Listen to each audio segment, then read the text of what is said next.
Bible का हिस्सा है, उसमें एक कहानी आती है, उसको बोलते हैं बेबीलोनिया की या बाबिल की कहानी। कहानी ये है कि एक बार ईश्वर ने, यहूदियों के ईश्वर याहवे ने, जब देखा कि मनुष्य बहुत पाप कर रहे हैं तो उसने बहुत तेज बाढ़ पैदा की।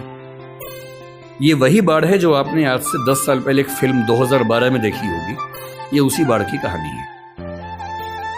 इतनी ज्यादा बाढ़ की सारी इंसानी सभ्यता नष्ट हो जाए, क्योंकि ये लोग इतने पापी हैं। और ईश्वर को ये लगा कि मैंने गलती कर दी इन लोगों को मनुष्य बना के, इनके तो पाप खत्म नहीं होते हैं। नाराज होकर उसने सारी सभ्यता को विनाश करने के कगार पे खड़ा कर दिया। हम भारतीय सभ्यता में प्रलय की कल्पना करते हैं, कुछ कुछ वैसी कल्पना वहां पर एक बाढ़ की कल्पना है। और तब ईश्वर को यह भी लगा कि अगर सारे खत्म हो जाएंगे तो सृष्टि बनाने का जो पर्पस था वो खत्म हो जाएगा। तो ईश्वर ने अपने एक नबी को भेजा जिनका नाम था नूह या नोआह। ये युवाल नोआह हरारी के बीच में भी जो नाम है नोआह, ये वही नोआह नाम है।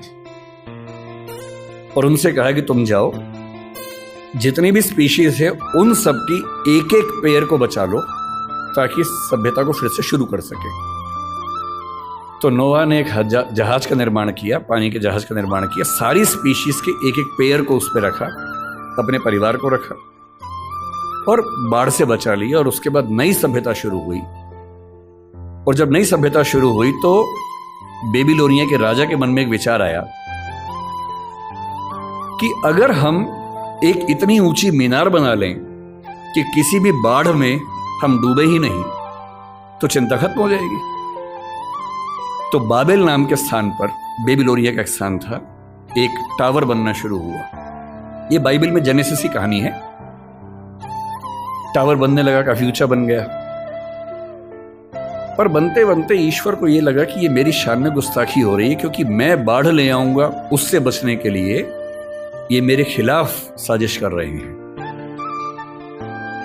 तो ईश्वर ने क्या किया, एक कमाल कर दिया।